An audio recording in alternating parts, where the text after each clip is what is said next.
بسم اللہ الرحمن الرحیم۔ معزز ناظرین، السلام علیکم ورحمۃ اللہ وبرکاتہ۔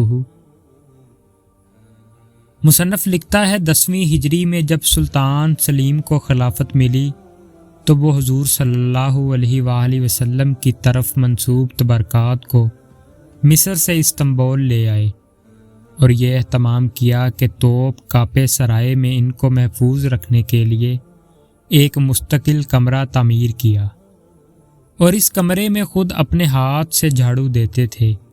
اس کے علاوہ اس کمرے میں انہوں نے حفاظ قرآن کو مقرر کیا کہ وہ 24 گھنٹے یہاں تلاوت کرتے رہیں۔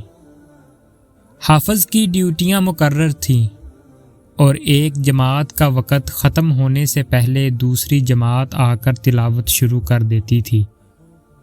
اس طرح یہ سلسلہ بعد کے خلفاء نے بھی جاری رکھا۔ اس طرح دنیا میں شاید یہ واحد جگہ ہے جہاں 400 سال تک مسلسل قرآن کی تلاوت ہوتی رہی اور اس دوران ایک لمحے کے لیے بھی بند نہیں ہوئی۔ خلافت کے خاتمے کے بعد یہ مبارک سلسلہ بھی موقف ہو گیا۔ وما علینا الا البلاغ المبین۔ شکریہ۔